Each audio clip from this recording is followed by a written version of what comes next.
Good morning. Hello, my name is Ben Weber, City Councilor for District 6, and I am the chair of the Boston City Council Committee on Labor, Workforce, and Economic Development. Today is April 9th, 2024. This hearing is being recorded. It is also being live streamed at boston.gov/city-council-tv and broadcast on Xfinity Channel 8, RCN Channel 82, and FiOS Channel 964. Written comments may be sent to the committee email at ccc.labor@boston.gov and will be made a part of the record and available to all councilors. Public testimony will be taken at the end of this hearing. Individuals will be called on in the order in which they signed up and will have 2 minutes to testify. If you are interested in testifying in person, please add your name to the sign-up sheet near the entrance of the chamber. If you are looking to testify virtually, please email our central staff liaison, Karishma Chauhan, at it's karishma.chauhan, it's KARISHMA.CHOUHAN at boston.gov for the link, and your name will be added to the list. Today's hearing is on docket number 0418, order for a hearing to discuss long-term city job vacancies. This matter was sponsored by Councilor Brian Worrell and was referred to the committee on February 28, 2024. The purpose of this hearing is to discuss the current state of vacancies across city agencies and departments and to determine which need to be filled to provide the services our residents need, and which, if any positions can be eliminated, would allow us to identify cost savings and to advocate to use the money elsewhere. Today I'm joined by my colleagues in order of arrival, Councilor Flynn, Councilor Murphy, Council President Louis Jen, Councilor Pepin, Councilor Worrell, and Councilor Fitzgerald. I would like to introduce today's panelists. Testifying on behalf of the administration, we have Ashley Grafenberger, Chief Financial Officer, Alex Lawrence, Chief People Officer.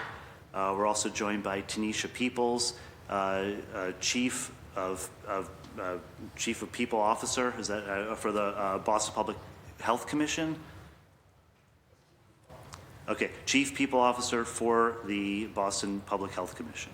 And Francis Canty, Chief of Human Capital with the Boston Public Schools. Okay, thank you very much. Thank you to all the panelists. I would like to acknowledge the sponsor, Brian Worrell, and we will start with opening statements from the councilors who have joined us here. And I'll start with the sponsor, Councilor Worrell. Thank you, Chair Weber, and congratulations on hosting your first committee hearing. Thank you. Yeah, buckle your seatbelts. It's going to be a bumpy. Thank you for joining us here today to discuss vacant jobs within our city departments. I called for this hearing ahead of the upcoming budget process. In last year's budget process, the Office of Budget Management stated that 24 long-term vacant jobs were eliminated during the budget process. Currently, the city employs more than 18,000 workers and has more than 1,000 vacancies. I'm looking to understand the process behind how the city identifies and removes positions.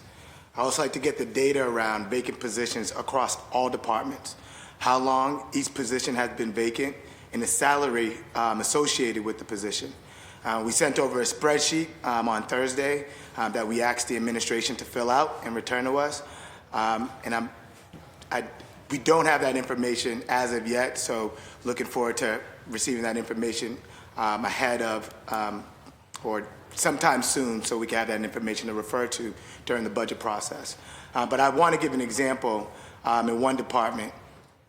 47 jobs might be budgeted for, 30 are filled at time of the budget, maybe 10 are filled throughout the year, and 7 jobs go vacant all year. What happens to that salary savings? Does it go to the general fund or is spent at the department's discretion? And just kind of get an understanding of this policy, what happens, and trying to get a handle of if any jobs are over budgeted in the budget. So looking forward to this conversation and this dialogue, and thank you, Chair. Thank you, Councillor Flynn.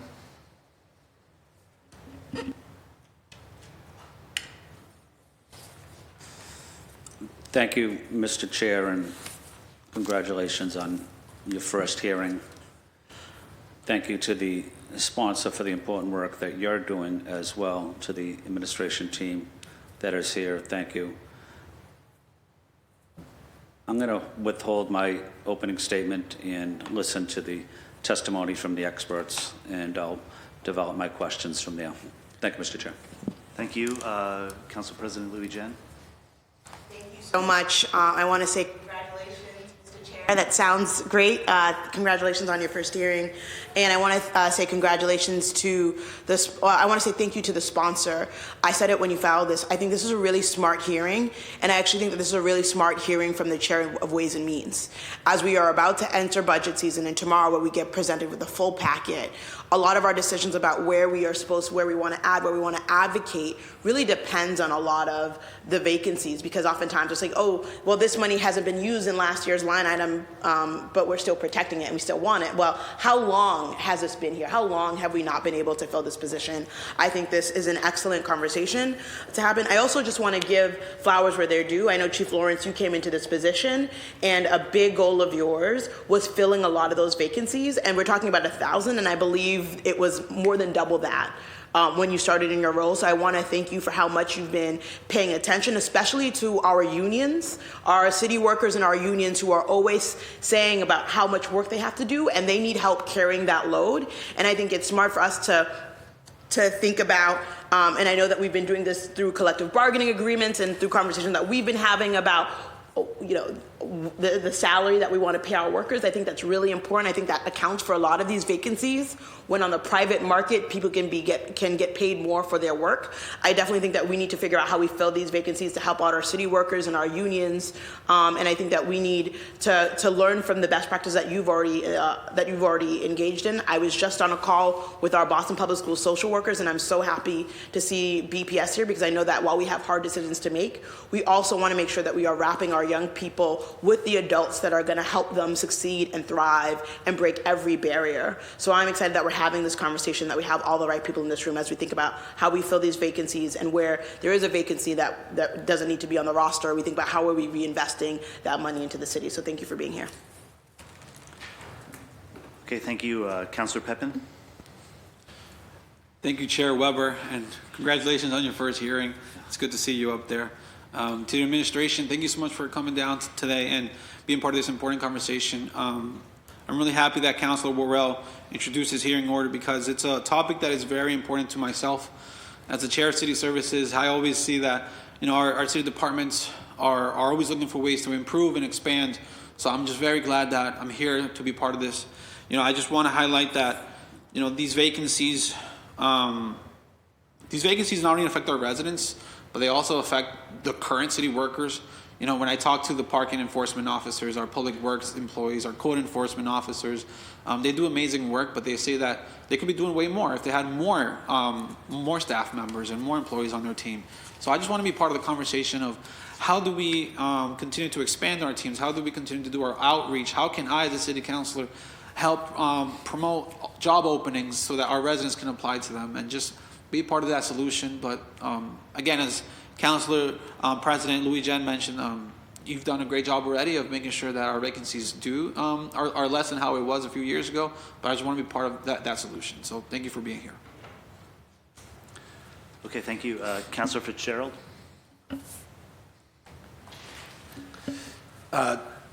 Thank you, Chair. Is this your first? Yes, right. be nice. I wasn't sure. Congratulations, man.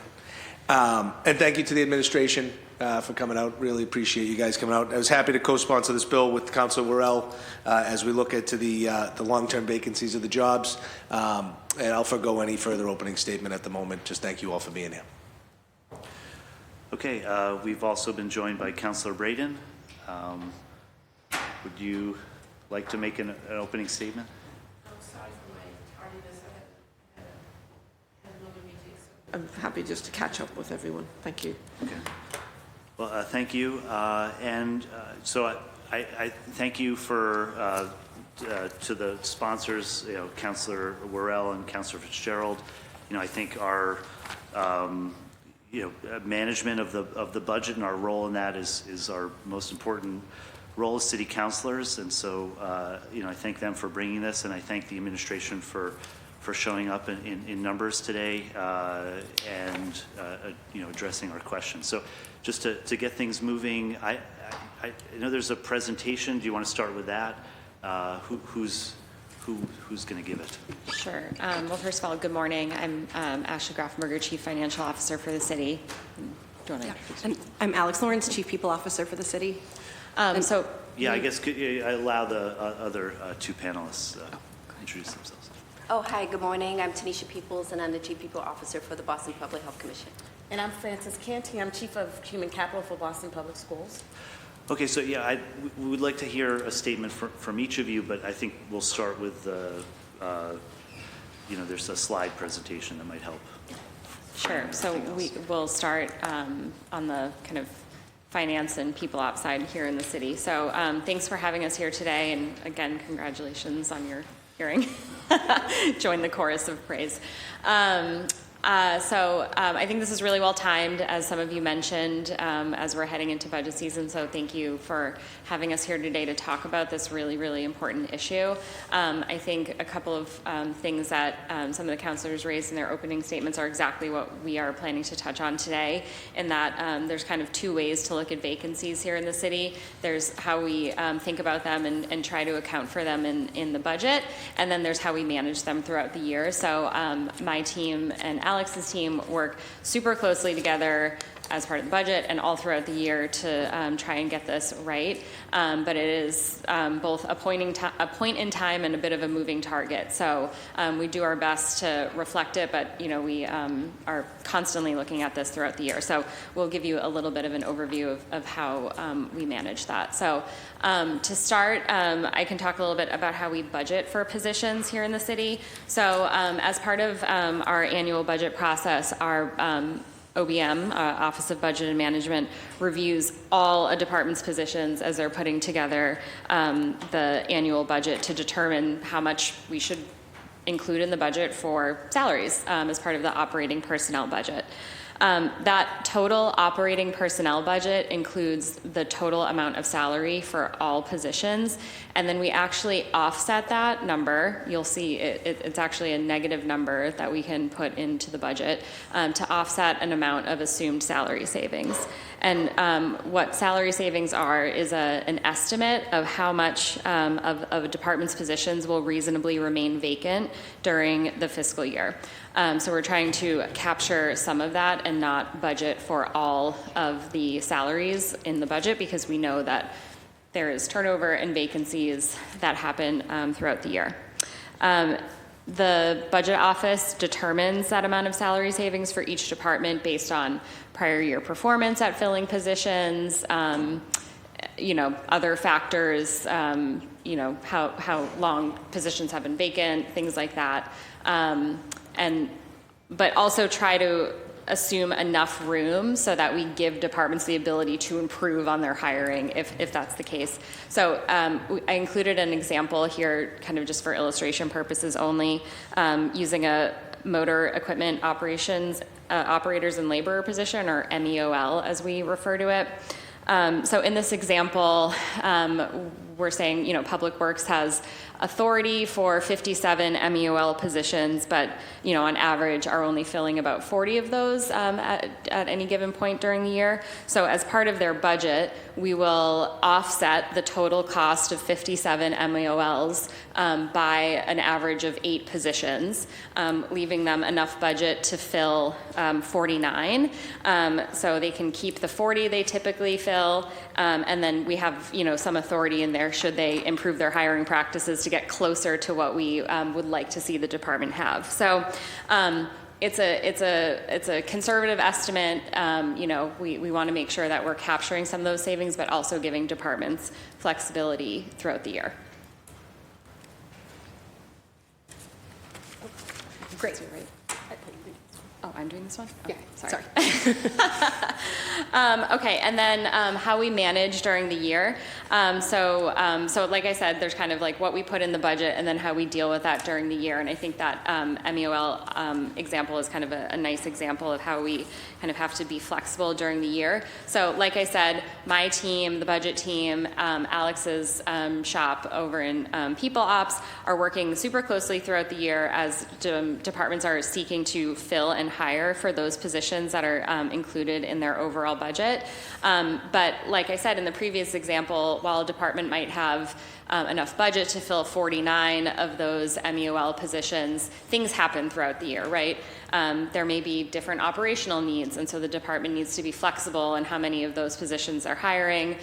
We also have labor considerations as we're filling positions, and that's something that Alex's team helps with us. And then there's also, new positions become vacant and additional salary savings come up. So we are constantly managing spending and positions all throughout the year in close consultation with finance and People Ops.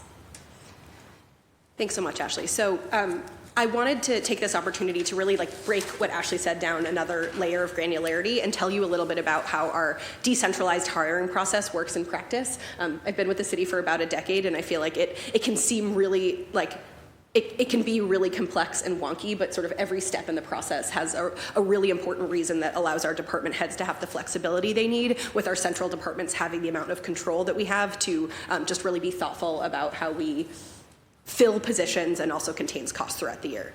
So there is sort of a part of the process that we refer to as the sort of whole life cycle is both how the process in which we post a position and the process in which we fill a position. And so most of the process in posting a position happens with control with our centralized departments, and departments themselves are really focused on the filling of the position. So let me give a concrete example, because it can be a little bit confusing if you're not in the weeds of this every day. So let's imagine, we'll pick on Public Works again.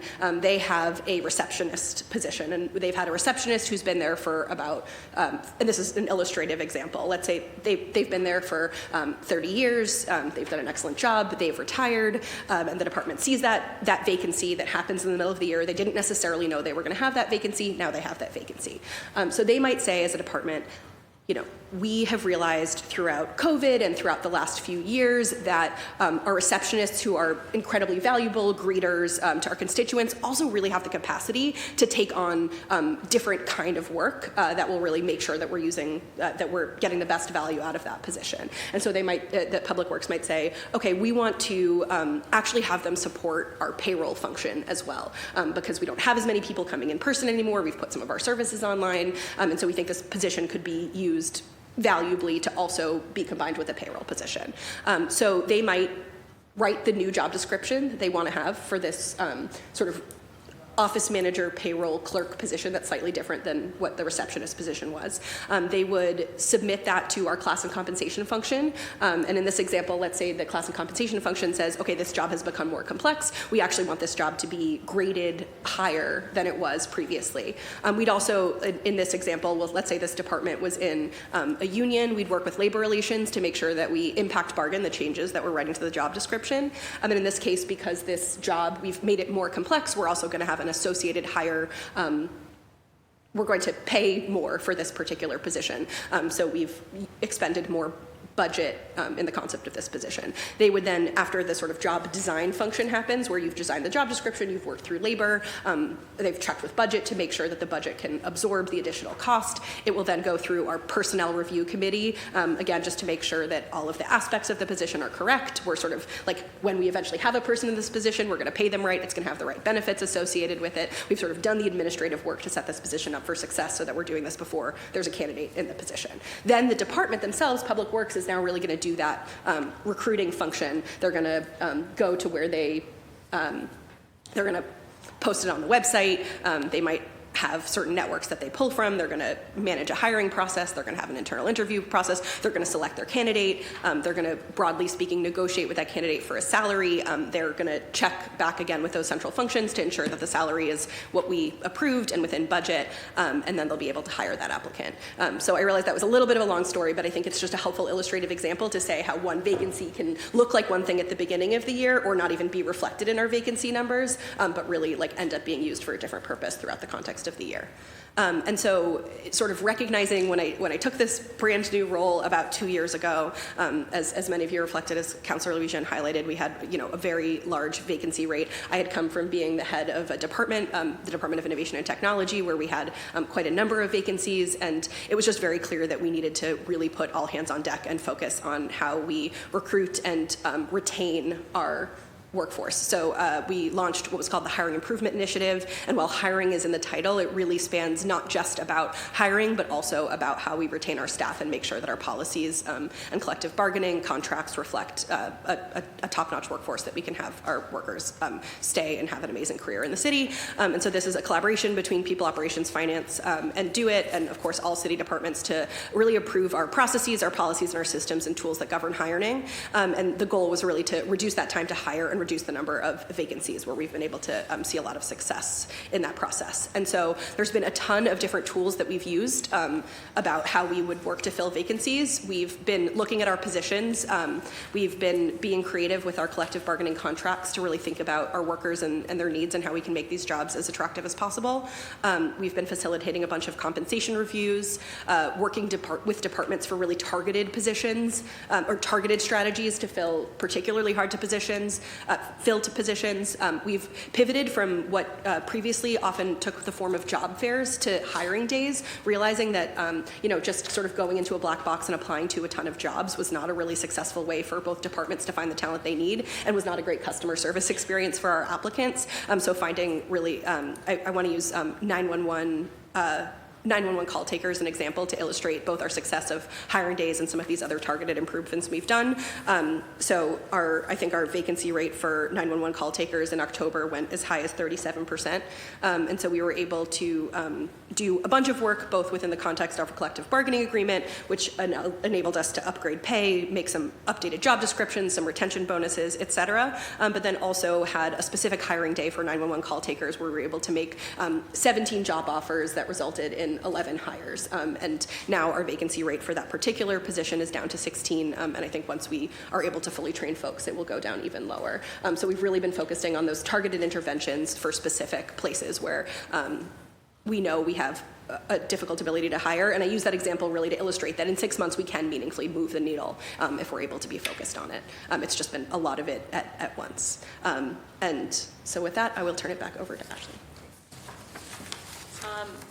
And then just closing, kind of back to my initial point, we have sort of how we develop the budget and the assumptions we make around vacancies as part of the budget that are reflected in the form of salary savings that we factor into the budget and flow through to the bottom line for departments.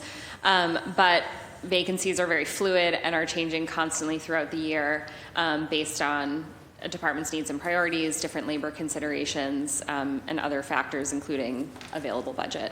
And as Alex highlighted, the city is undergoing many targeted improvements to the hiring process to make sure that we are mitigating the number of vacancies we have overall. I think that's it from us two. Okay, just before we hear from the other two panelists, we have been joined by Councilors Coletta and Committee Vice Chair Mejia, but I'll give you an opportunity to make opening statements if you want, but I'd like to hear from the other panelists first. So I guess Chief Peoples, do you have something? Yes. All right, good morning, Chairman Weber, Councilor Worrell, and esteemed councilors. My name is Tanisha Peoples, and I am the Chief People Officer at the Boston Public Health Commission. Thank you for inviting me to join you here today and talk about our vacancies and what we see at the Boston Public Health Commission and how we're taking action to confront recruitment and our retention challenges. The COVID-19 pandemic amplified the need to search for, highly skilled public health workforce here in Boston. As the Boston Public Health Commission continues to meet today's challenges and prepare for the future, it is imperative that we promote staff well-being, increase morale, and ensure a pipeline for future public health leadership. Our staff are our most important asset, and we strive to build a healthier Boston.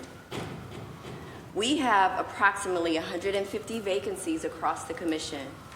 And as you can tell from these numbers, the Boston Public Health Commission is currently navigating through a significant phase of recruitment. The challenges that we are facing in filling roles are multifaceted, particularly for some of our frontline workers and our specialized public health roles, which require not just qualifications, but a deep commitment to public service and resilience in the face of public health challenges.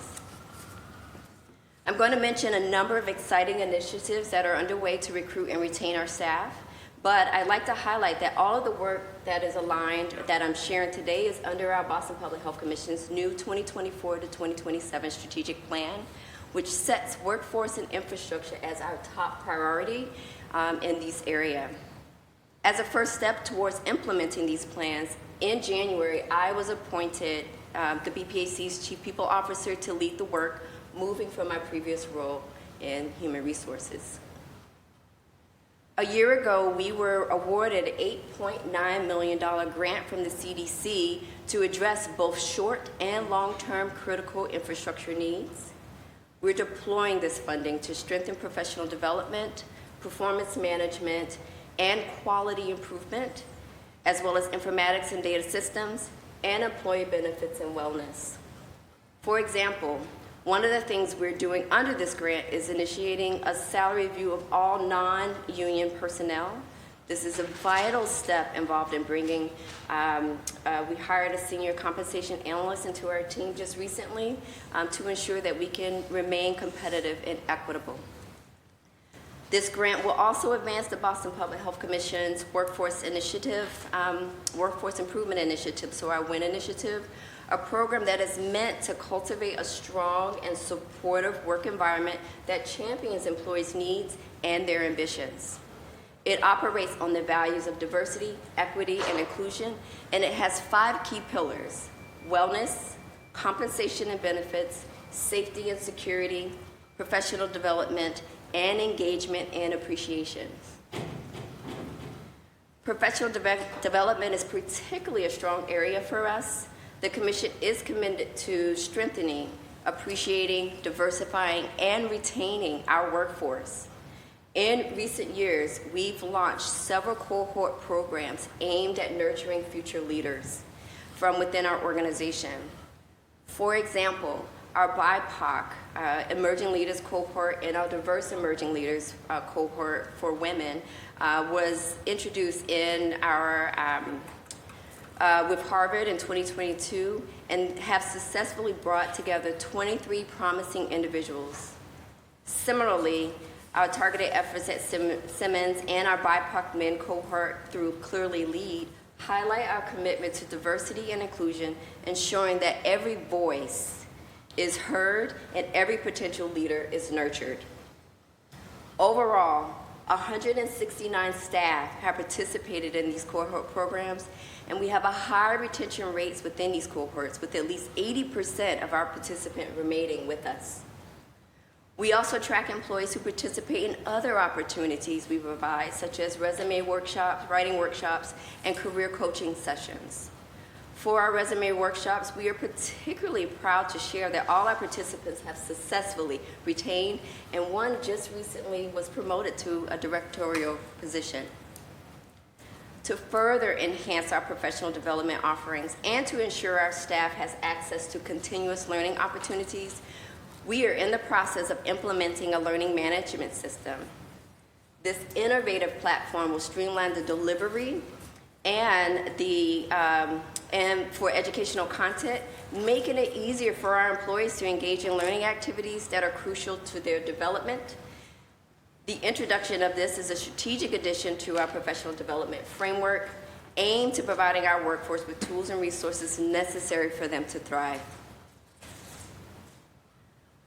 We recognize that in addition to attracting and retaining candidates by making the Boston Public Health Commission a great place to work, we need to improve our recruitment and hiring process.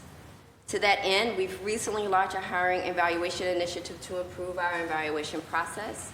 We're identifying our current practices, analyzing our applicant pool and those hired over the last 5 years, and identifying successful strategies in recruiting and hiring diverse staff. We've also significantly enhanced our presence on college campuses.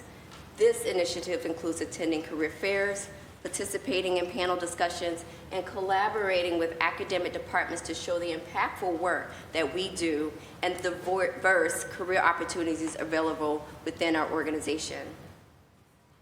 We're also partnering with the Director of Diversity within the People Operations teams at the City of Boston to participate in Interview Day to help assist with our recruiting efforts.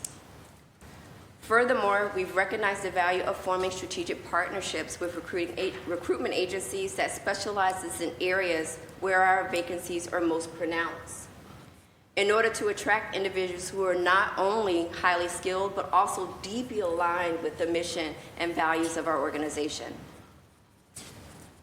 Finally, I'd like to speak specifically about the efforts underway at the Boston EMS, which, as you know, is our biggest bureau at the Boston Public Health Commission. Boston EMS is working to enhance staffing, fill vacancies, and build out the department to meet the rising demand for their services. In the last 2 years, the city has strengthened Boston EMS workforce by approving 34 additional positions at Boston EMS. 29 are uniformed, 5 are non-uniform. EMS has been working in a very targeted way to fill these new positions as well as any vacancies. Over the last 9 months, Boston EMS has successfully hired more than 90 members to join its team of 428 uniformed personnel. For the first time in 2 decades, Boston EMS has established a cadet program where individuals are paid to be trained as EMTs. To streamline the cadet hiring process, Boston EMS has employed the city's new hired in a day concept. And we're pleased to share that the first cohort of 12 cadets graduated from the program at the end of March and will be moving on to the Recruit Academy. Additionally, we have 40 EMS recruits starting with us on April 22nd, and another 22 cadets beginning on April 29th. In 2023, Boston EMS hosted 2 recruit graduations, recognizing a total of 26 individuals in their transition from recruit to badged EMT. They are now working in ambulances and dispatch operations. Additionally, 3 department members were promoted to the rank of captain in August of 2023, bolstering Boston EMS' ability to train new and current personnel. We are grateful to see that the mayor's recommended budget includes 12 new positions for EMS, and we are hopeful the council will approve these recommendations.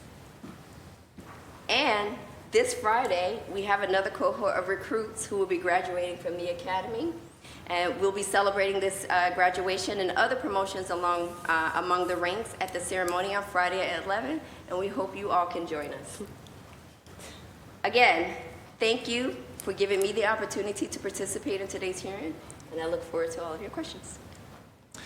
Yeah, thank you, Chief Peoples. I went to the opening of the EMS facility in West Roxbury. It's impressive, the training facilities there in the new garage. So congratulations on Thank you. Job well done there. Chief Canty.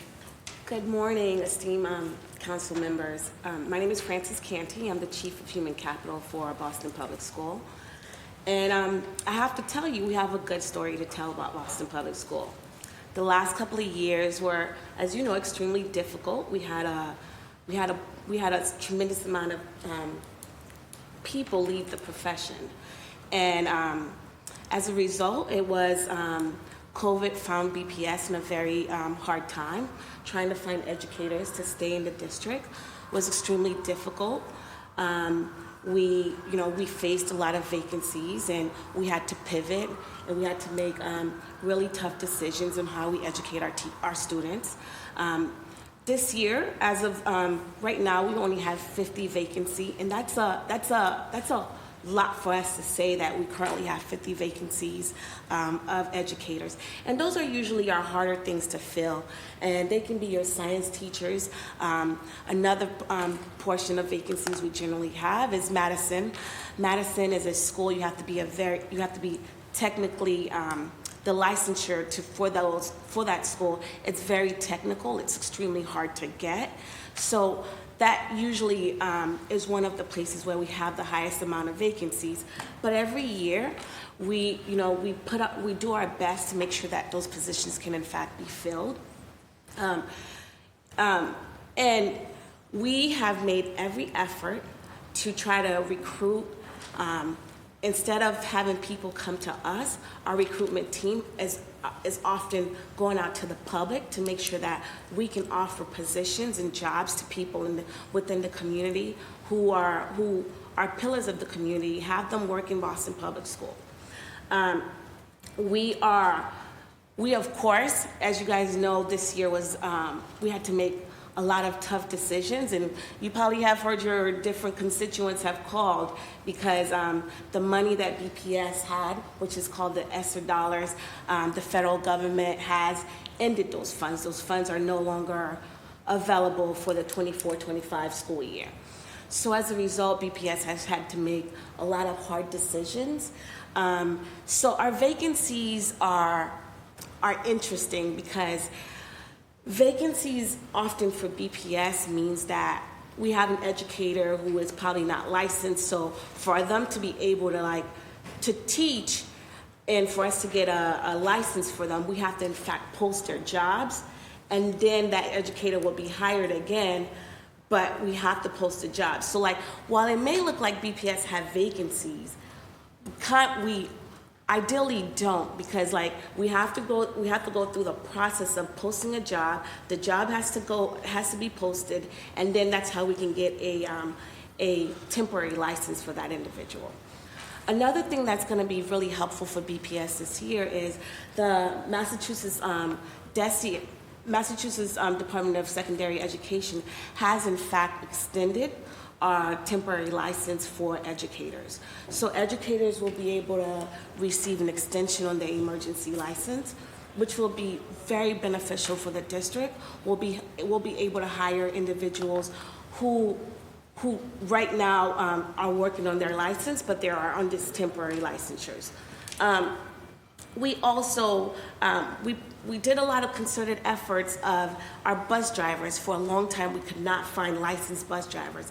BPS now offer the ability for you to get your CDL through BPS. We could not get bus monitors. Again, we're going to the community and making sure that we can get those people to work for BPS. Of course, as you go through this budget, we're having a huge budget shortfall. We, of course, said if you want to give us any more of anything, well, BPS will never say no. We will never say no. But we do have a good story to tell this year. We're constantly working on our vacancy numbers. It hasn't been easy, especially with the requirements that we have in front of us. And we are working tirelessly to make sure that we can get educators licensed. That's why BPS offer Intel courses. We even give it at a discounted rate. We've established many programs so that we can get educators on the right path to make sure that they're licensed. Thank you so much for your time this morning. Okay, thank you. I'll offer Councilors Coletta and Mejia. You can make an opening statement now, or I can add on a little time when you ask questions. Okay, Councilor Mejia. Okay, option 2. So we'll start. It's going to be 5 minutes in the first round, and it's going to be a cutoff at 5 minutes, and to leave our other councilors space to ask questions. There will be second, third rounds if necessary. So I'm just going to hand it over to the original sponsor, Councilor Worrell.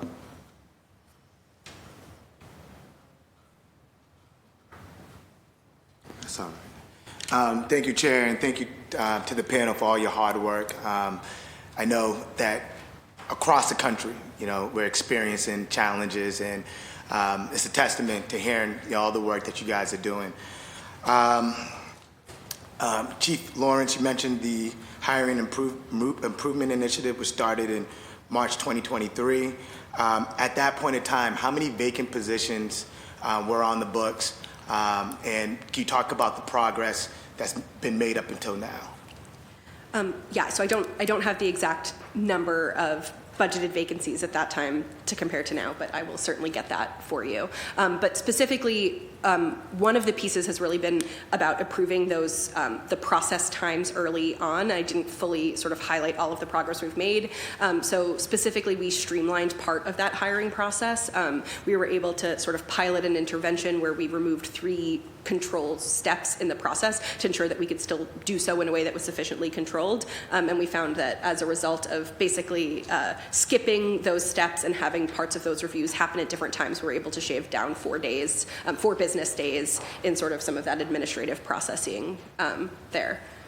I'll get back to you on the overall reduction in vacancy numbers. Yeah, we'd love to kind of understand the progress and the outcomes from that initiative. And also kind of speaking to the point that you just made, what is like the typical timeline for a department to go through posting the position to hiring? And I'm sure that, scheduling plays a role into it, but just typically. Yeah, so it's such an annoying answer which is like that it completely depends. It depends a lot on, one, if you're going through some of those steps that I described of like repurposing or rethinking what the position looks like.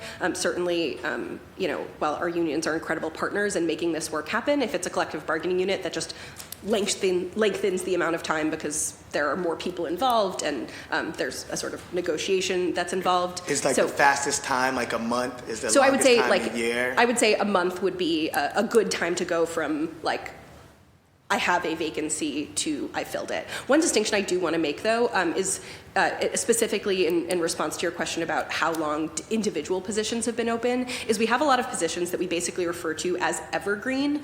So you'll basically always see them posted. So that post date is actually just not as helpful as you might think as a tool, because there are many roles, like as Ashley described, MEOLs. We're always hiring for MEOLs. So you're basically always going to see that as a posted position. So it's a really hard, it's hard to explain how long that vacancy has been open, because we're just basically like shifting which position numbers have individuals in it. So speaking to that point, how many vacancies does the city of Boston have? So again, it depends on how you measure vacancy. So currently we have about 600 posted positions for our 6,000. I would say that includes 200 of those are youth summer jobs. So like you could view that as a vacancy, or you could view it as we cyclically hire those 200 people every year. And so it's not really a vacancy depending on how you think about it. So we have, I think, 385 posted positions on the Career Center if you exclude essentially youth summer jobs or seasonal employees, like something like in the Parks Department, where we're always going to hire them around this time. And so again, it's not really necessarily the same way that you might think of it as a vacancy. And where are you seeing the largest vacancies? Like, is there any department that has, or what departments has the most vacancies? I can't speak to exactly which number has the highest number of budgeted vacancies. Again, it's sort of, there are like different pockets of places where we have certain kinds of positions that are really hard to fill. So, lifeguards, you've heard a lot about. Right, but is that something that you guys could find sure, and yeah, provide? we can tell you like what by department the number of posted positions. All right, and I know I'm running low on time, and can you talk to the policy around residency waivers? When are those being used? How many residency waivers have been granted this year or this fiscal year? Yeah, I'll have to get back to you on the exact number. It's a fairly small number in the, I'd have to go back to look at the exact number, but between 10 and 20, I think, in terms of the kinds of positions we've exempted. We really reserve those for a very discrete set of criteria. So really they are ones where we've had a demonstrated and sustained challenge of recruiting. That means like years of the job being posted, or? It doesn't necessarily mean years, because again, some of these things are like, there's like some sort of national reason why this might be a big challenge. So arborists might be a really good example. Like people who become, it's an incredibly specialized skill, and like sort of definitionally, if you're an arborist, there might be great places to live in the city, but you might reasonably assume that arborists might not want to live in an urban setting, just based on their chosen profession. So I think that one's just a helpful example. Or lifeguards, where you see like truly nationwide shortages. We really like where there's everyone in the world is sort of going through this problem. And so we've really pursued those as a temporary measure while we work on our long-term strategy. So I think lifeguards is a really great example where we've realized that we're not going to hire our way out of this crisis. And we don't want to go into a period where it's just us competing with the state for the same pool. We're really going to have to build this workforce ourselves. And I know there's been a lot of discussion about that particular group of individuals. So really seeing it as a temporary relief measure for us to get through what we know is a sort of block in the hiring, in the pipelining process while we work and develop our own strategies to build a pipeline. Thank you. Okay, yeah, thank you, Councilor Worrell. Councilor Flynn? Thank you, Mr. Chair. Thank you to the panelists.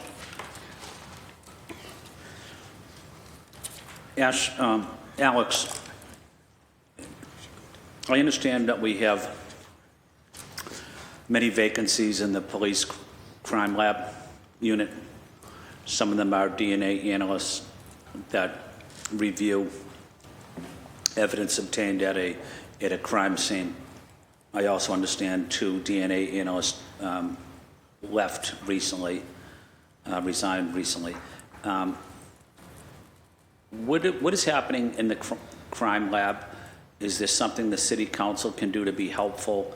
But talk a little about the human resources and the challenges of recruiting DNA analysts at the crime lab, and do we have enough personnel there? So unfortunately, I can't speak to that unit specifically. I definitely think it would be a great thing to bring up in the police hearing. I think one of the things that we think a lot about is our decentralized model here, and I deeply believe that the folks in the police department are the ones who really understand how to recruit the kinds of roles that they specifically need, and by improving our sort of centralized overall functions, that we can, like, if we make our part easy, they can focus on their specific part. So I think we can get back to you on that, but I can't speak to that specific. Do we know how many topic. positions are vacant in the crime lab department? I don't know that offhand, but I can get back to you on that. Ashley, do you know that? No, I'm sorry. No, sorry.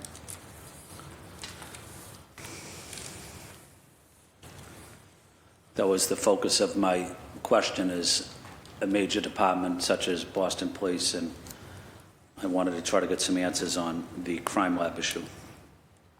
So I'll move on, I guess. The Boston Public Health Commission, are we short for people that are doing outreach in the Mass and Cass area in terms of helping people in recovery, helping people with public health related issues? How many jobs do we need to fill in as it relates to helping the homeless community in Boston, or those with substance use challenges? Thank you for the question. I don't have that answer quite with me yet. However, as you're aware, that is a part, as of all our jobs, are quite pivotal. But I can get back to you to see where those challenges or where those amounts are, and then circle back to you. Do we have enough people that are helping people with HIV, AIDS, or tuberculosis? Do we have enough people qualified so that they can provide that compassionate service to our residents? We're always looking for those people who can come and work from a certification. We are working extensively with the staff in which we do have. We're always looking for more to add to our team. And so I would say that Whether we have enough would be, we never have enough. We need more and more people to work in our offices. Okay. Thank you. And my final question is, I know there were some potential layoffs at BPS for teachers. Maybe it's because of federal funds running out. But those teachers that are laid off, are they able to be moved to another school so that they can continue their employment with BPS? So the way it works, it's governed by their collective bargaining agreement. So we have something called mutual consent hiring, which means that we don't necessarily move you to another school. What happens is that we open the positions. Like, there are teachers, like we call our educators, our permanent educators, that we own. So that we have to make sure that we do our best to make sure that these individuals do in fact get a position in the district. But we have something called mutual consent hiring, which is in agreement with the Boston Teachers Union that you have to apply for that position. We don't necessarily place anyone, but we help our educators get hired into another position. Okay. Is BPS receiving enough money in this upcoming budget to ensure that teachers are not laid off? We always want more money. We always want more money because with ESSER ending, ESSER showed BPS how funding would look like if a school got everything that they needed. And with the ESSER dollars ending, what happened is now you do have programs that we invested in doing ESSER, the ESSER dollars that are, in fact, are going away because we don't have those investments anymore. Yeah, thank you, Councilor Flynn. So I apologize, Councilor Murphy. I breached etiquette here. That's okay. You're the chair, however you want to go. Councilor Fitzgerald is the co-sponsor, so. That's fine. I appreciate that. Okay, so Councilor Murphy. Thank you, and thank you for being here. I will shift a little because of where Councilor Flynn ended. Like, I'm aware that, is it like the first day of your fourth year where now principals have the ability to make you permanent, which then we do own you, I guess. It's not a nice way to say it, but you are guaranteed a job in the system as long as we continue to be able to fully fund. But we also know that the school budget, we are spending over $30,000 per student, so we are fully funded that way, but there was ESSER dollars that most schools did not use to hire personnel, and that was one of the red flags. And that cliff spending, we had conversations the last 2 years here on the council, and I've had individual conversations with, teachers who were happy to get a job offer but knew that it was a temporary position.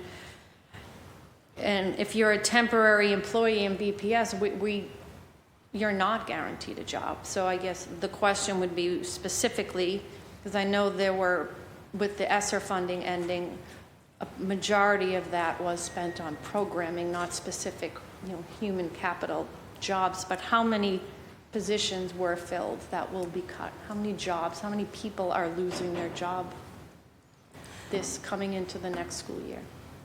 So again, the numbers it's really tricky for us to give you a precise number because it depends on, as you know, with licensing, like we have to post a position and there's the possibility that you might get a job back. So like there's the data, it's really hard to pinpoint how many people are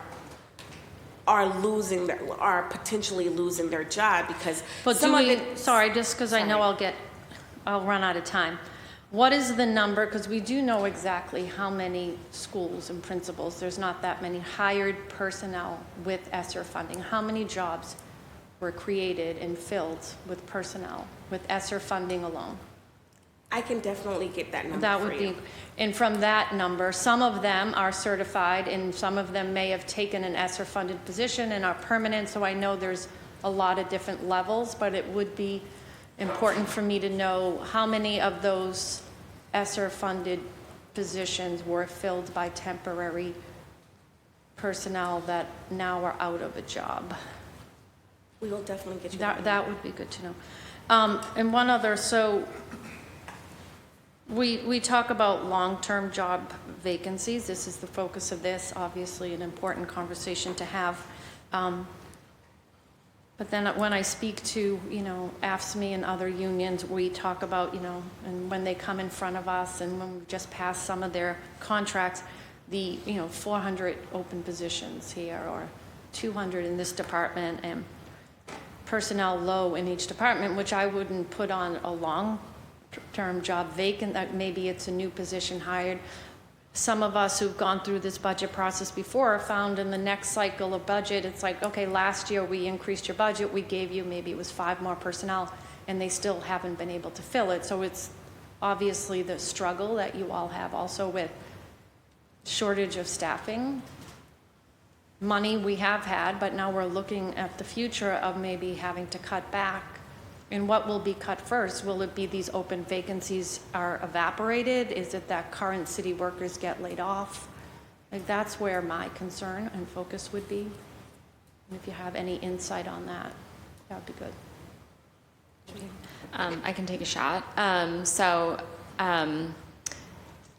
You're right. The budgeting process, we try to strike that balance of making sure departments have sufficient money to do the hiring, to fill the roles that do the city services that we all expect them to do, but also need to be sort of grounded in reality of what a department can reasonably fill during the year. I think we tend to budget a little bit more on the conservative side to make sure that we're giving folks the ability in those departments to do that hiring.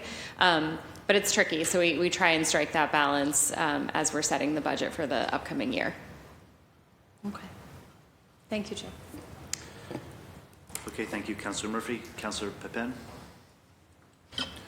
Thank you, Chair. My first question is also for Chief Canty. Thank you for being here again. Recently, my office has been getting a lot of messages regarding BPS employees getting notices of being laid off. More specifically, the paraprofessionals. I've gotten 2 of those messages in the past week alone, both living in Hyde Park. And my question and concern lies that, it states in the hearing order that there are about 600 openings in BPS, but we're still seeing people being laid off. Has there been discussions to repurpose the open positions to keep people like paraprofessionals? It's concerning to me to see folks like a paraprofessional or any kind of just assistance to the students to be laid off, considering the state of where we are in. Have we considered that? Yes, so the paraprofessional go through a process where they're laid off, but then we have a pool where they can come back in and select the position that they want to go to. So like this individual, I would love to have their names so that we can make sure that they know that they can come to the para pool where they can in fact select the position. So we have what we call a para pool. Individuals who are laid off, maybe there's been a closure at their school, but there might be an opening somewhere else. So that these individuals can in fact come and go through the para pool and select the position. We do have para positions open, so that is a process that we're going through right now. I would love the contact information for the para pool, because I think they'd really appreciate that resource. So thank you for bringing that to my attention. Okay. And you can give me the names, and we can make sure that they have that they are well aware of the process, and that they also understand that we really want to try to retain as many people as possible. Yeah. That is our effort, and that is what we're hoping to do. Perfect. I'll make sure I connect offline with you. For Chief Lawrence, you mentioned the lifeguards positions openings, and I'm the district counselor for the Mildred Ave pool, which is a treasured pool in my district, but unfortunately has seen closures previous years because of shortage of lifeguards. Are we expecting more pools to be closed this summer because of a shortage?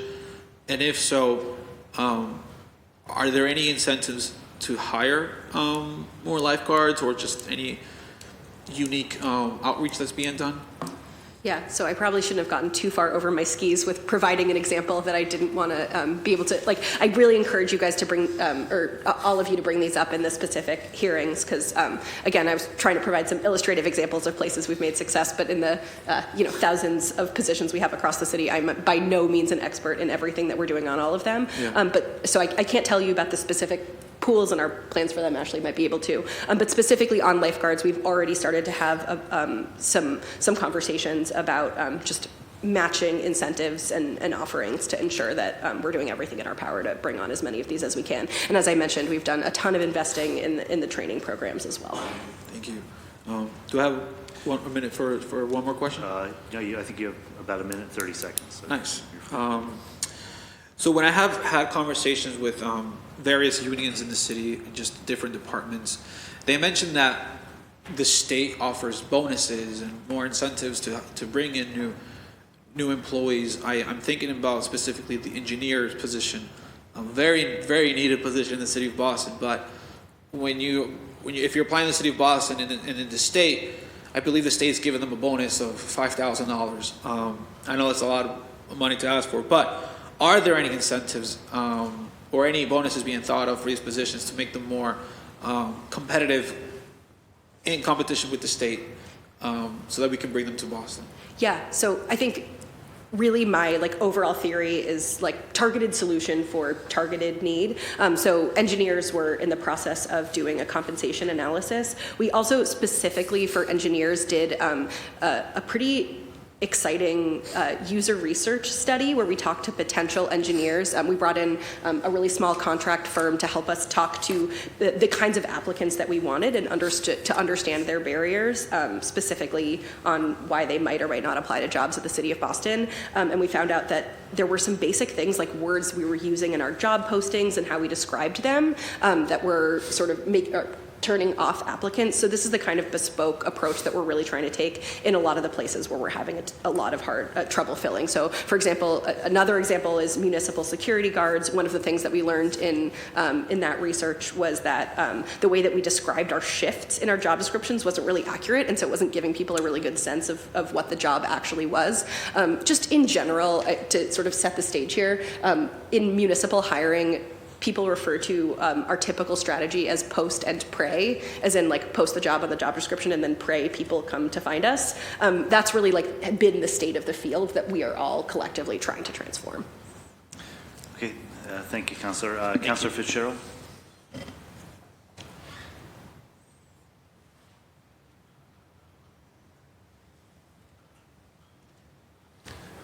Thank you, Chair, and again, thank you, panel. So just a couple quicker questions. What do we see as the biggest barrier to these long-term vacancies? Is it the salary? Is it residency? Is it our communication and promotion of the openings? What have you guys heard out there that people just say either no thank you or why they haven't come to apply to for these jobs? Yeah, so again, I mean, I don't think we want to paint with too broad of a brush on that, because I think that it is genuinely different depending on the kind of work that we're talking about. I really can't express that enough. I don't think, if I think in our conversations we had found that there was one sort of golden solution, we would approach that. I think for some jobs, it's salaries. For some jobs, I do think there are specific policies that are a barrier. I think largely, though, it's really us building the muscle for explaining the incredible value that these jobs have. That is not a thing that we have traditionally, as I've mentioned, necessarily had to do. A lot of the sort of systems in government hiring assume this concept of government jobs being this incredible resource that we need to protect from patronage. They're not designed to do the kind of recruiting that we need to do in today's sort of job market. And so it's just taken us a while to really build that muscle out as an organization. If you think about if we're hiring for IT jobs, I don't think that salary is going to be what motivates somebody to come do technology in government. We're just probably never going to get there, and I think that we don't need to get there because we find incredible people who understand that they can make an impact here and work on things that nobody would let them touch in the private sector. But it's really about sort of getting out there, extolling the virtues and the incredible impact of our jobs, and in our IT department, for example, we have maybe a person who is a part-time recruiter. We're competing with people who have entire sales functions that do that kind of recruitment. In building this muscle, what do you see as the personal goal or time frame to where we might be at full strength? I know nothing about full strength muscles, but I assume other people do, right? Like in terms of? Well, what's your goal? Like you say, we're not up at full strength with this muscle of advocating for the goodwill, the goodness these positions do. Is it like in 3 years we hope to have that up? Is it 5 years? Is it next year? Do we have any idea when we think we'll be at a position where you will feel better about this muscle? Yeah, I think like our North Star goal would be to reduce our vacancies, our time to hire in half, and our vacancies by a third. But that's a sort of broad goal. And any time you guys haven't said like a time goal is all I'm wondering. I know it's an ongoing thing, totally. But just and I think really even just sort of like defining the words I've said has been a journey in and of itself. Right. Yeah. This is just not the way that we've typically thought about those. So I understand my answers sound a little bit hand-wavy, but the work itself has been in figuring out how we have shared definitions and targets of this kind of work. Thank you, Alex. We refer to the number of jobs, I think they said something like 6,000 jobs, but of those only 600 are posted. And so is that 6,000, or I thought I heard you say that. Is that the vacancies? No, 6,000 are sort of like the city of Boston number of jobs, so that's excluding all of our quasi-governmental agencies, right? Like the number of jobs we have in the city just depends on where you're cutting it. So those are the ones that are sort of, we have like fully centralized control over within City Hall. Understood, okay. So at what point are these jobs, I guess for both, for then even the larger jobs as well, at what point are the jobs no longer considered long-term vacancies, but instead obsolete? Is there because I guess this, to my second question, like, how do we decide how long to post these jobs for? I looked on the website earlier, some are posted till September of this year, and it's like, so how does that get decided, and at what point are you saying, this job hasn't been filled in 3 years, we're just getting rid of it, right? 100%. So again, a lot of this is really on the departments, but 6 months is when we, as Central Human Resources, go to the department and check in and say, like, hey, what's going on here? Do you really need this position posted? And we have some parameters about that. Then it needs to, it needs to go back through back through the process. Yeah. And so we might reach out to a department after it's been up there for 6 months and they say, hey, actually, this is one of those evergreen vacancies that I was explaining to you, Councilor Worrell. Like, we're just always hiring, so it looks like it's been up here for a while, but really we're just moving people within the rec. Or we might say, hey, it's actually, you're right, it's been 6 months, we're not seeing applicants we need to go back to the drawing board and reconsider I wouldn't ever want to use the word eliminated, because there's a reason you're not filling this job, and it's just a question of like how intelligent can you be about those reasons, and how much have you listened to the potential applicants or the state of the job market to change it so that you can make it a job that's more fillable. Thank you. Chief Canty, we talked about you said a lot of the postings are for the license extensions, right? And it's sort of just, so you have to post it to allow it to go on. Do we know how many are non-license extensions postings in BPS? I can get you that number. Yeah, that's just to break out, okay, because I understand these are almost more formalities, and to understand what the real number of folks that might not be. Sorry, Councilor Fitzgerald, your 5 minutes are up. So we'll come back to you. Okay, Councilor Braden. Thank you all for being here this morning. There's a lot to unpack here. I'm really delighted to hear that you've streamlined the onboarding process, because I think that was one of our big, and it probably needs some more streamlining. There's more work to be done there. One of the things we hear about is just, are we sort of, when it comes to recruiting and retaining staff, like, are we meeting sort of contemporary standards for hiring timelines? Like, people can go out and get a new job over lunchtime. So applicants, like, I've heard many people have applied for jobs they don't even hear back. They don't even get a call back for weeks. And we're in a very competitive job market. So I'd love to know how we're addressing that issue, and are we keeping up with modern standards. And I know it's a municipal situation, but I think we are in competition with the private market. And I know many people have a calling to work in public service, but onboarding them in a timely way, and they'll go find a job somewhere else if we hang around too long. I mean, I'll just say I couldn't agree more. It is part of what really inspired me to want to do this work, and being competitive in that space is a challenge. So we are working on tightening those timelines and focusing on, the streamlining I talked about was in that time to post section, and I think on the time to fill, which is like the part that the candidate experiences, there's also a ton of room for improvement there. We've made a bunch of process changes that make that easier, but yes, every time we hear that we lose someone in that applicant process because we couldn't move fast enough is like, I feel the physical pain here, and we've failed in our jobs to do this, and so yeah, I mean, it's a big focus. Again, in our decentralized model, this is really on our HR personnel in departments, and they've just been sort of chronically. It's been a lot of work to figure out how to just put in better processes in place that give them the tools to manage this work better, and it's an ongoing process. So, and I know. I'm delighted as well to hear that the department's the work and job and class and compensation process, like you're reviewing job roles and revising job descriptions because things have changed. Like we're in a whole new era now that some of the job descriptions haven't been revised for maybe 20 years. Things have changed a lot. Are there jobs that you feel that just changes in the way we do things, especially like COVID was a wake-up call for everyone. We learned how to do things differently very, very quickly. Are there jobs that sort of need to be sort of critically reevaluated in terms of the job role and maybe combining different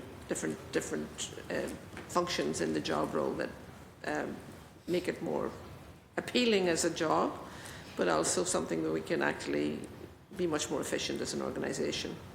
I would say the work that you're describing is like probably what I personally spend 50% of my time doing, and so much of our HR function is doing that work, is reviewing job descriptions, ensuring that they're up to date, working with departments to think creatively about how we can change them and sort of future-proof them. And specifically, that is part of that process that people find painful early on, and when a vacancy becomes available, it's because we're doing that work to use every single vacancy as an opportunity to reevaluate each individual job. And as somebody who ran the Department of Innovation and Technology for a number of years, right, especially in those roles, we really want to think critically about every single role, the skills that it requires, and what we're using it moving forward. Very good. This is one for the BPS. ESSER was $400 million between 2021 and 24, so it's running out. According to we increased grant-funded positions, like 441.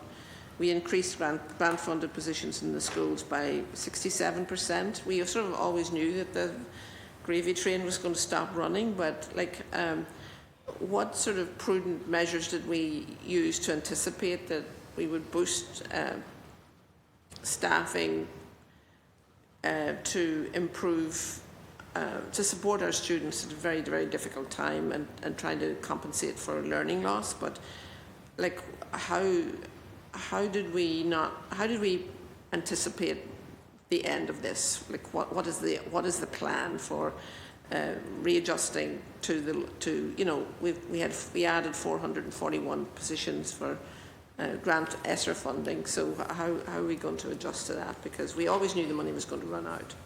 Yes, we did know that the money was going to run out.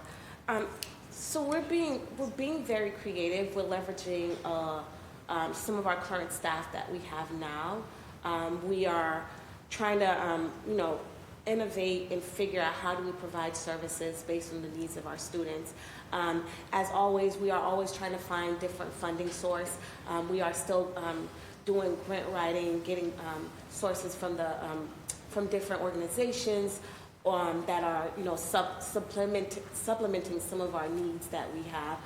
We are working with some of our community partners, or some of our university partners, to try to provide some of the services that that we are getting rid that we no longer have, or even using some of our partners to try to bring in other resources.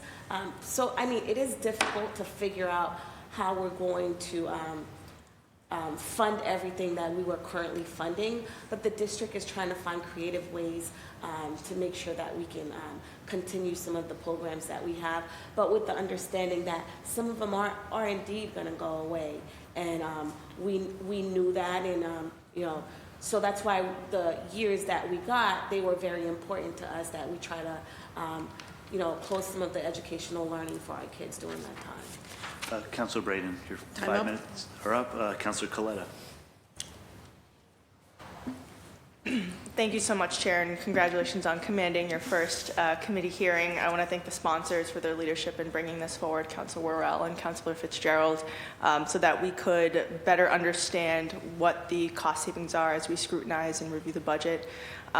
As District City Councilor, I am intimately familiar with the manifestations of the impact of the vacancies that we have in terms of city services and responsiveness and timely resolutions. And so I've been in deep conversations and partnerships with department heads, AFSCME, SEIU, other unions, to figure out why it is taking so long to get our mattresses picked up, our streets paved, our sidewalks fixed, trash, and all of that. And it really comes down to staff capacity. And so this vacancy conversation is well-timed, and I understand that it is difficult to recruit and retain qualified individuals that want to work for the city of Boston, especially when it comes to information technology. We just had a hearing last week. How do you compete, as Councilor Braden mentioned, how do you compete with the private sector when they're paying $200,000, $300,000 for some of these positions? And so it is very difficult. So I want to thank you all for your work. I did see Eastie's finest, Rashad Martin, here. I think he left, who works at BPS. I just want to give him a shout out for his work and thank him. A lot of my questions were asked, but one question that I didn't hear, or maybe I missed it, and I apologize if it's redundant, but the total amount of salary savings last year, do we have that number?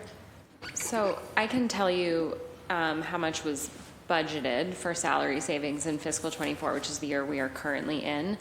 So across all departments, the fiscal '24 budget assumed about $31 million of salary savings. So again, that kind of is reflected as a negative number in everyone's budget, accumulates, you know, to 31 million across the city. Okay. And then walk me through the journey of that money. Like, does it stay within the department? Does it go to the general fund? Yeah, so it's just a negative. So like we'll like set the salary budget for the department and, you know, whatever it is, and then based on a department's kind of like historical ability to fill things, the budget office will make some kind of assumption for what those salary savings will be. So we just deduct that from the total budget. So it doesn't stay, it's just, we just offset the total salary budget for the department by that assumed salary savings. Okay.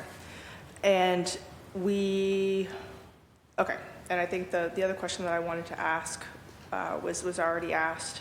We don't have a clear understanding of which departments have struggled with the most hiring at this point, even anecdotally. I think departments where you tend to see some of the challenges during the year, I think, departments like, Public Works, I think tends to have some difficulties with filling.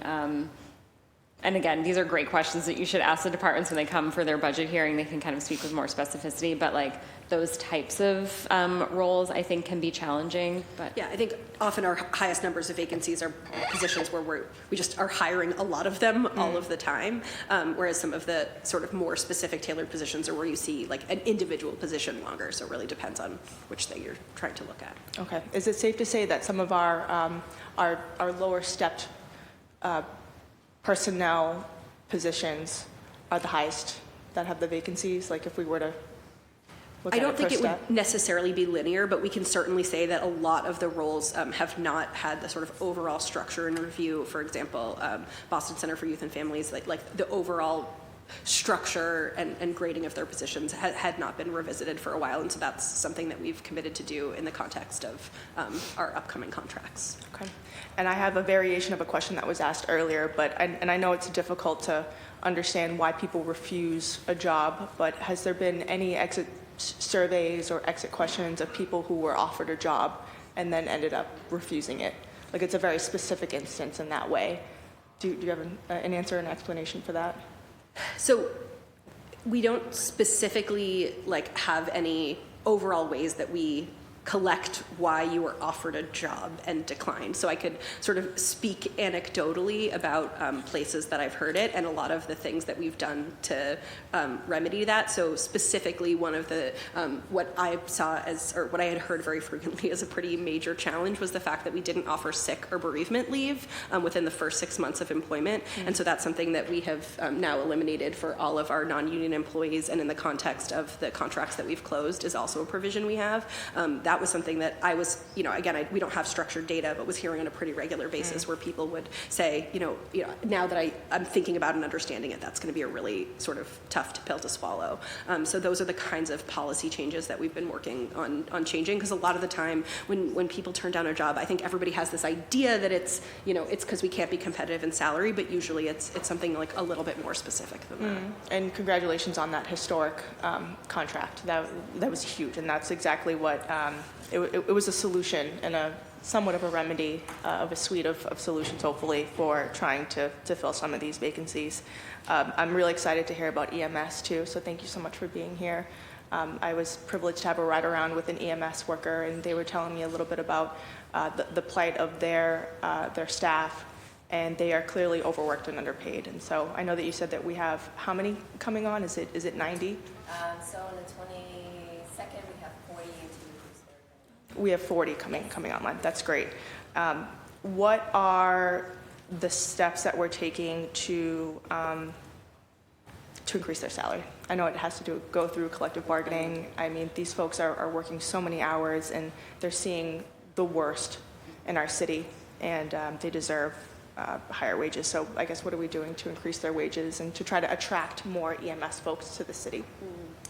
So thank you for the question. So we're doing a few things, and I wish EMS was here, but one of the things in which you're doing is doing a campaign, and so you'll see some buses or you'll see some areas in which they are advertising a lot more of their roles available. We are also working with our Roger Hamlet, and so he's going out into campuses just like what we're doing for our non-union jobs in order to gain more people to come into our cadet program, and then also just being more visual or visible across the city about all the roles in which we have available. Again, we're doing things by keeping for EMS like our residency, so there's a hold on that so that we can get more interest into our role. So we're doing a number of things in order to help support us to get more people. In regards to salary, that is negotiated, and so we are working very heavily with EPPA and NASME in order to get those individuals in. And so it's something that's ongoing, and we are definitely aware that the salaries are low, and it is top of mind as we're going into having conversations with the union. Thank you, and thank you for that answer. And I think I might have misspoke. I think I said overwork and overpaid, but I meant overwork and underpaid. Sorry, everybody. All right, okay. I know that's my time. Thank you, Councilor Coletta. I'll give you an extra minute because to give an opening statement. Councilor Mejia, I'll also give you an extra minute, and it's over to you. Thank you, Chair. Good morning, everyone. I just have a few questions. I'm curious about this is for BPS. You keep asking for more money. I think it's hilarious, and I appreciate it, but we're not going to respond to that. But I think what I'd love to know in terms of central staff, as opposed to dollars that are getting into the classroom and other administrative stuff outside the district, do you have an understanding of those vacancies? So Central, one of the major cuts we made this year was actually in Central. We repurposed Central dollars for schools. So, for example, my department, we cut a substantial amount of positions just so that we can repurpose. So a lot of that this year with the budget was one of the main things that we did was make some major cuts in Central so that we can give those monies to the schools. That's great. I'm happy to hear that. I'm curious in terms of parent pipelining.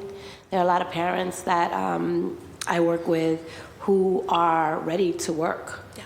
And I'm just curious kind of like what type of recruitment you're doing to get some of those parents into those jobs.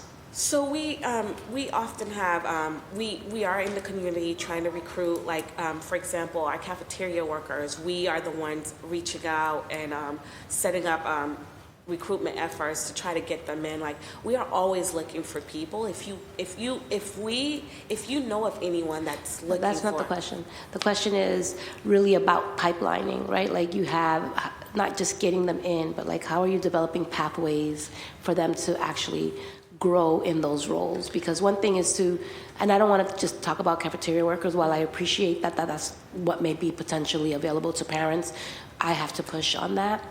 Parents could be doing a lot more than just, so I'm just curious about other professional opportunities that you may have for parents. So we have our Para Pipeline program, where we have our paras who start off as paras who can eventually become educators.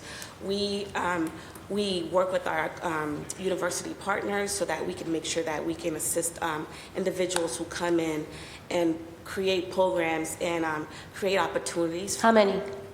I can give you the numbers. Okay. Of course, we do have those numbers. I'll wait for the budget hearings to get deeper into that. Yes, I appreciate I can provide those numbers. Thank you. I'm going to go over to the city. I'm curious in terms of the impact on workers who have had to take on additional responsibilities because those positions have not been filled. Can you talk to us a little bit about what that looks like?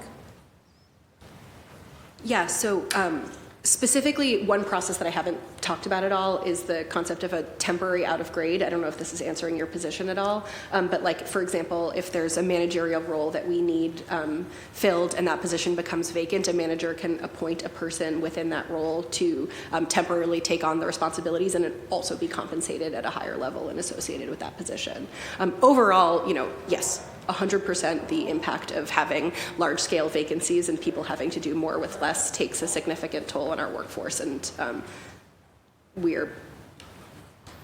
there is a whole set of work that we're doing to support our individual employees and retain them that I haven't really gotten into today. That's great. Thank you for that.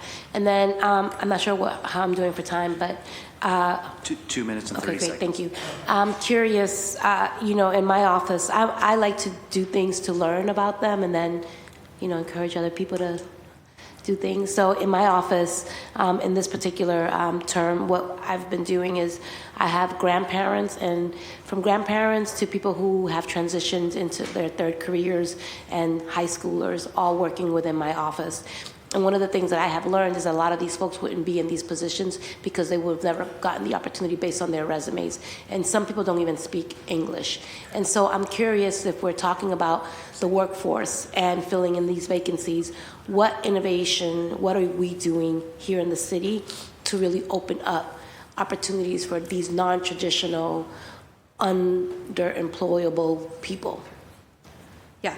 There's a whole set of things that we're doing. One, I think, is just in the places that we can review those minimum requirements and really question whether or not they are fundamentally minimum requirements for the position that we need. I think traditionally there's been the idea that if we require a higher degree, we'll be able to compensate it more, but we've also created barriers within ourselves about thinking about who is reasonable for a job. And so really one of the things we're doing to work with departments is sort of questioning those minimum requirements every time a position including language becomes vacant. Because I've hired several people on my team that don't speak English, but they are doing an amazing job and would never have had an opportunity to work inside city government. So I'm just curious about what that looks like. So I'm so glad you asked that. As part of our, I don't know if we as HR are probably not going to have a budget hearing, but we did request budget for a bilingual. We currently have within some collective bargaining contracts additional compensation for people who speak other languages, and we're looking to do that citywide. The question was if they didn't speak English, period. If they didn't speak English, period. So that is also something that we are working on. Great. I'm happy to hear that. We worked with, we did a hiring day, a partnership with IFSI, And I think for the first time ever, translated offer letters into different languages That's as great. well. So That's yeah, great. LCA has been a great I'm partner. happy to hear that. And then my last thing that I'd like to just put on the record here is that we, during the opera funding, we requested a line item, I think it was for $750,000 for supports for municipal employees. And as we continue to meet the need, I've been thinking a lot about barriers to employment and what can you think of that would help you all not just bring people in, but keep them here in terms of supports. And that means housing supports, that means maybe childcare support, that means, educational, professional development opportunities. Like, can you talk to us a little bit about what types of supports can you envision needing to help you close some of these vacancies?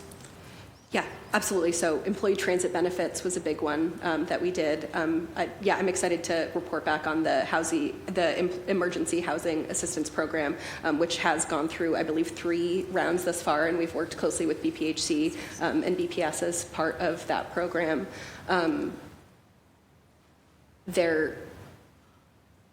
Sorry, I just lost my train of thought. Yeah, I guess, so then Yeah, you're well over, Councilor Mejia, but last point. Thank you, sir. Sure.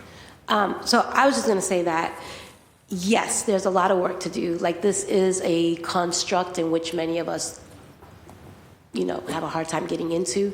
So I think that the work that we need to do requires us to understand what some of those barriers are for folks, particularly those folks that we're trying to say that we're here, in terms of equity goals. So I think that there's some work that we could do in that space to be able to meet that moment for these folks that can't get in here.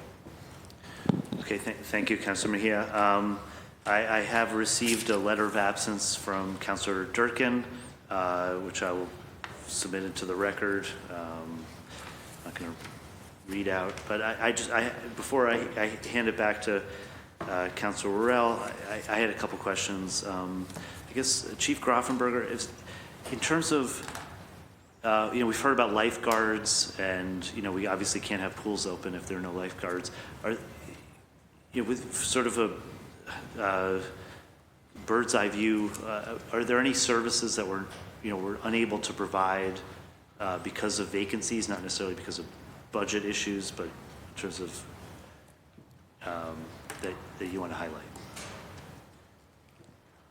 So I don't think there are any in particular that I can think of to highlight in this moment, but I do think when departments come in for budget hearings, these would be good questions to ask to see what of their services, core services, are they sort of, unable to deliver at the level that they think because of a vacancy issue. But I can't, unless Alex, there's any that kind of come to mind for you.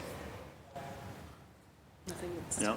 Well, I guess Chief Peoples, is there anything, that at EMS or in public health that you feel like you're not able to, or you have trouble providing services to the public because of vacancies?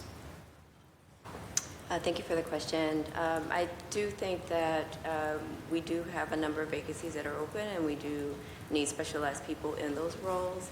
As far as whether or not the support is there, I think that we are doing well with what we have. I think that we are always looking for opportunities for people to come into our organization in order to support what it is that we need in order to support the community. Okay, and then I get. Yeah. No, I just want to say that, I do think this is an area in which we've improved, because when there were places where it felt like we were becoming close to not being able to provide a service, we really dug in. So, I gave the example of 911 call takers, but we really are following the places where we're struggling to provide service and then ensuring that we're doing everything we can to support filling those vacancies. So I think our inability to answer has to do with the fact that we've been really targeted and focused on this. Yeah, and thank you for your hard work and progress on this. I guess for Chief Canty, my understanding of the BPS budget is that we had a decrease in number of students, and that using the weighted student formula, that would have resulted in a lot of sort of harsh cuts at schools. But ESSER funds allowed us to maintain staffing levels? Is that, I'm just going to ask a leading question. Is that, am I right about that? Yes. Okay. And so what has BPS been able to evaluate, you know, what the impact of having, I mean, it sounds like you'd have more staff per student, you know, as a result of ESSER funds. What was the impact of that for the BPS students? I mean, obviously, we were able to provide. We were better equipped to meet our student needs. We were able to provide more programmings that were beneficial to our students, of course. And you know, we're still looking at the data to see. You know, ESSER is just ending in August, so like we are. You know, we will be looking at the data and see what were some of the outcomes of as a result of ESSER funding. But yeah, we were able to provide. And give programmings that like were probably our wish list of things that we would have wanted to do with kids for years that we just didn't have the funding to do.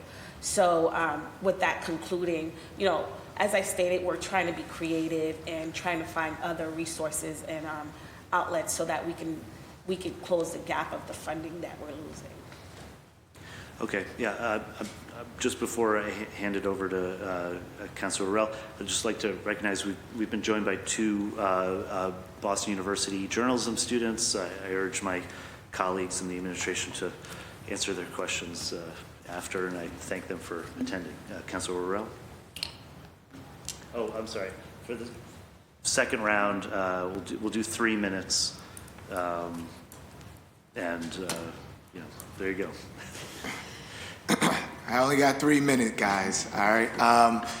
Chief Peoples, can you just tell me, like, the 150 job vacancies, where do they fall? BPHC is a large department. Just kind of outlining the vacancies. Sure. I don't have a breakdown from each department, but it is holistically across. We are seeing of those, it is generally or normally, or it's broadly our non-union positions. We do have a few union positions that are available, but I can provide you a breakdown once I can provide that to you at a later time. Appreciate that. And then CFO, the quarterly expenditure report, the council hasn't received it since October. If we could get an update on that, just so we could keep track of where spending is going. But leading to that is, you know, FY21, BPD budgeted $6 million more than what was spent in personnel. FY22, BPD also budgeted $7.7 million more than what was spent. Can you tell me where does that money go, right? And do you have any year-to-date information that you can provide us now on, you know, BPD permanent employees expenditure? Sure. So apologies about the quarterly report. We'll make sure that gets over to you so you can see how we're doing year to date. In general, whether it's BPD or any city department, savings at the end of the year will fall to the city's fund balance, and fund balance is sort of our way in which we kind of guard against short or downturns going forward. It sort of acts as our reserve to, you know, use for future issues. But that's generally what happens with savings in a department, whether it's, you know, associated with personnel savings or non-personnel savings. At the end of the year, that bottom line will fall to the city's fund balance and kind of remain available to be appropriated in the future if needed. Specifically to your question about the current state of BPD, or any, yeah, I mean, you can speak to it generally. Yeah, if you're on track. I mean, we'll make sure to get you the quarterly reports because you'll see there's a lot of variability across departments. So you might see in a public safety department that their permanent employees salary savings are greater than we expected. However, their overtime is, you know, significantly over budget. So as part of that year-end process, those permanent salary savings that we've accumulated throughout the year can offset the amount of overtime shortfall we have. So, you know, we can use that flexibility to deal with shortfalls in other areas of the budget. But again, it really varies based on department, and we'll make sure we can get you those year-to-date reports so you can see where that variability is happening. Thank you. And I know we have 3 minutes. Can I get one more? Yeah, one more question. All right. Thank you. Thank you, Chair. BPS, Chief Canty. 50 educators. Is that the total amount of vacant positions? For right now, for the 2023-2024 school year, our posting for 2024-25 will be a different number. So as of right now, as school is closing, that's the number we have. If you look at today, the amount of educators is 50 educators. But what about district-wide, all personnel, whether it's, bus drivers, bus monitors, Yes. facilities managers? What's the total amount of job vacancies? I can send you over that numbers of a total breakdown of each department, what are the current openings that we have. Thank you. Okay, thank you. Councilor Fitzgerald. Thank you, Chair.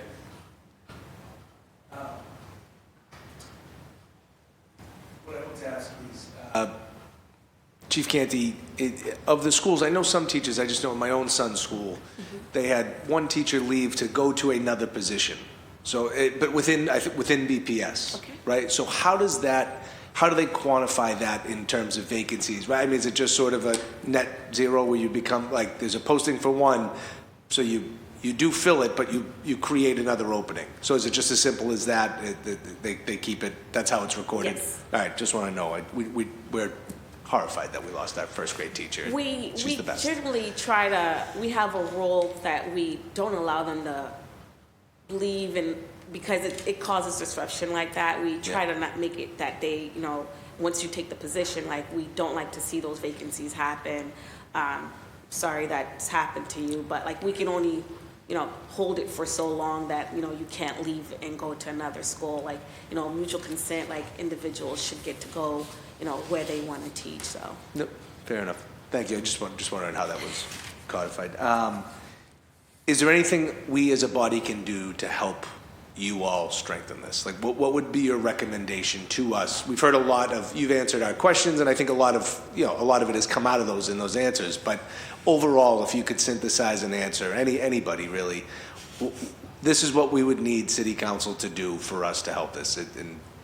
I actually would answer that just as a personal person who, like, I'm a lawyer by trade, and I think people don't understand what working for government means. I think that we need to make it attractive to work in government. I don't think we do a great job of selling what impact you can have.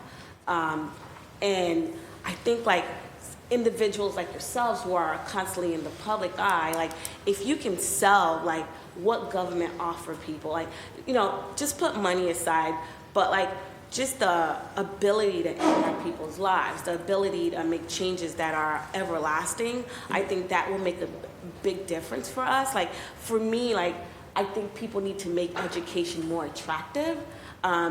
Being a teacher is stigmatized as if it's a bad thing, and it's actually a great thing. Like, so yeah. I think we need to get back to that world of, like, people wanting a profession that's long-lasting, a profession that, like, you can raise your family and your kids on. It's, I mean, let's be serious. Teachers, if you live in Boston, if you're a Boston public school teacher, it's not a terrible gig. It's, you have a great pay, you have 3 months off. Like, we just would love for people like yourselves who are out there to make it attractive, like, to talk about the great benefits of working in government. And I think that would make a huge impact for us. Thank you. Yeah, last question. Yeah, just a final comment. And again, to Ms. Canty, I just want you to have the opportunity on the record, if I would ask about my favorite former neighbor, Papa Canty, and if he is fulfilling his babysitting obligations to you. He is. He's Yes. actually going to pick up my son today. Good. I just wanted to make sure. Please tell him I said hello. I will. Thank you. Okay, most important question of the hearing. I think that's going to be in the papers, yeah. Okay, Councilor Braden. Thank you. Back in 2022, my goodness, it's 2024 already, almost 2 years ago, we did a 17F, docket number 0641, and to just requesting certain information under section 17F relative to the Personnel Review Committee and personnel vacancies.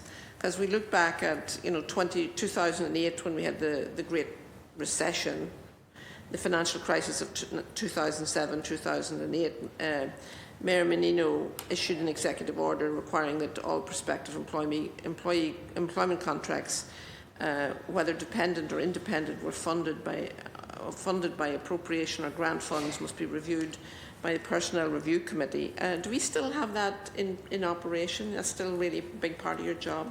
The Personnel Review Committee? Yeah. Yes.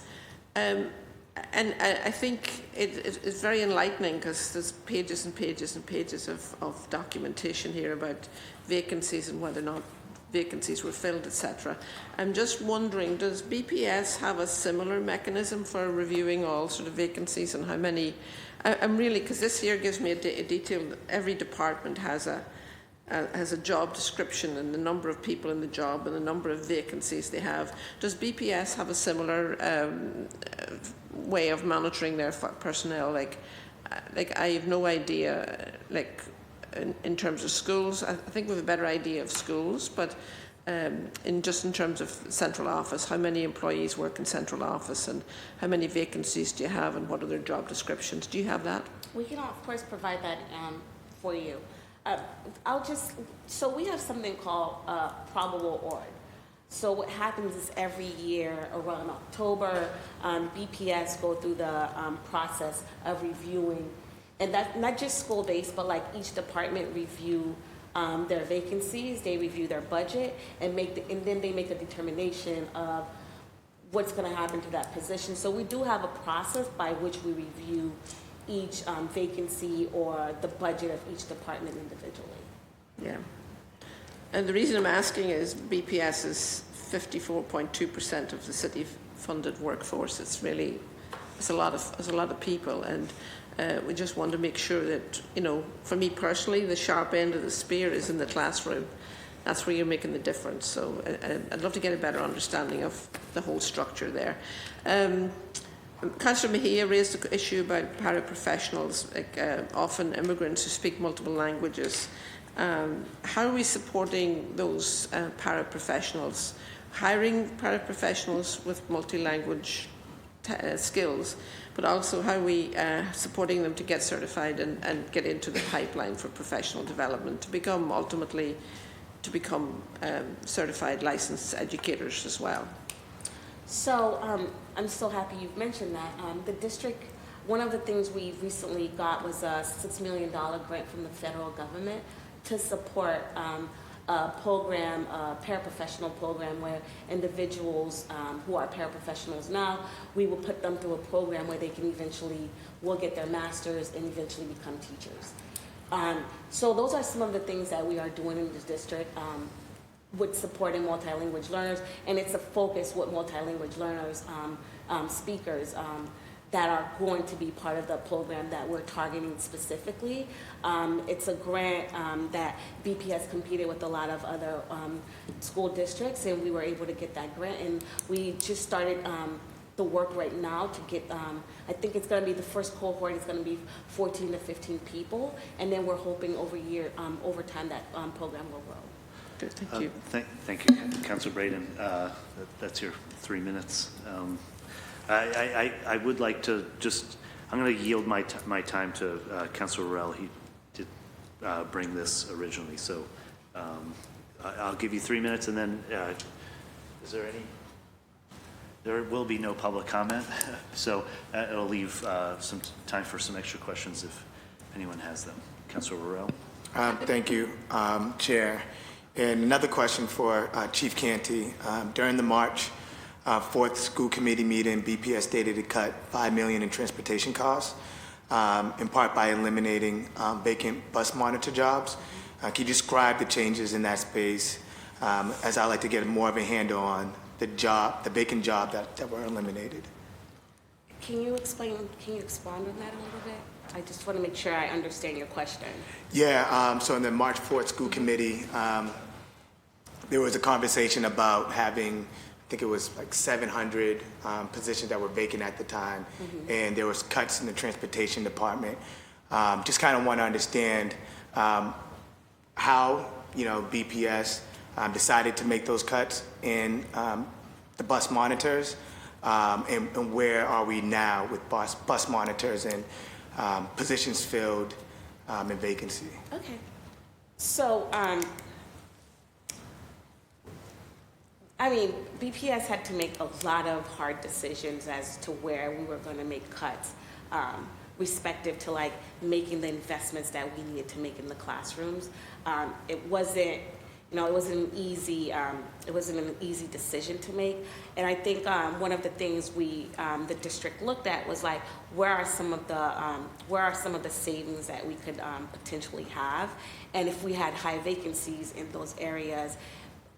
Which is probably one of the reasons why they made that choice to cut some of the bus monitors, was because there were vacancies in those positions. So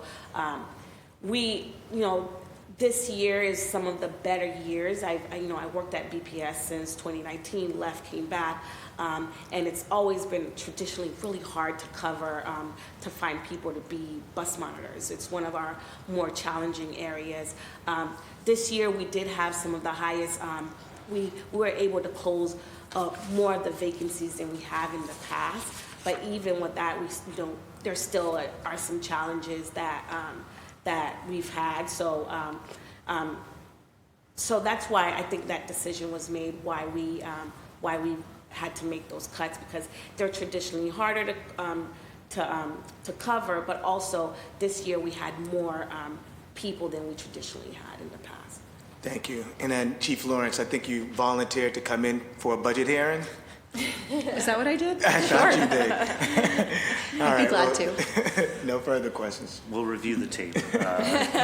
Okay, so nothing else. I had one point of clarification. So we're talking about 6,000 city employees, is that?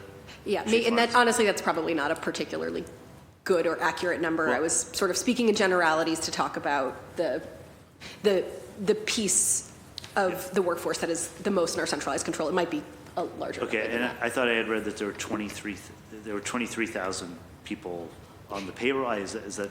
Yes. So, sorry, there's a bunch of different ways depending on how you slice the numbers. So there are, of course, the sort of employees of City Hall and all of our departments. There are a large chunk of that, as we know, made up by schools. There's the Boston Public Health Commission, and basically the 23,000 is like the broadest. That includes Boston Housing Authority. Really just depends on sort of where you're drawing the line in terms of the number of employees. We can give you a breakdown that is more specific if it's helpful. And so there's about 1,000 vacancies in the hearing order. Is that in the smaller number of, or are we talking about the larger 23,000? No. I'm not totally sure what the number in the hearing order On the city's website. Yeah, reflects. okay. But so on the city's website, would that, do you know which, it talks about vacancies, or, and if we have you mentioned postings, would that be would that include the vacancies for all the larger number, 23,000 number? So Yeah. the postings that I was referring to would be that, I think 6,000 is probably the wrong number. It's probably closer to 8,000, but it would be that smaller number. So Boston Public School vacancies are posted separately. Boston Public Health Commission vacancies are posted separately. The other Boston Housing Authority also posted separately. Water and sewer. Okay, thanks. This is just helpful to me. No, it is confusing. Okay, and so just to confirm, there's no one. There is no public comment because nobody is signed up. Maybe next time. So I want to thank all the panelists for being here. I also want to thank Ethan and Karishma from Central Staff for all of their help. This hearing on docket number 0418, my first hearing, is adjourned. So thank you.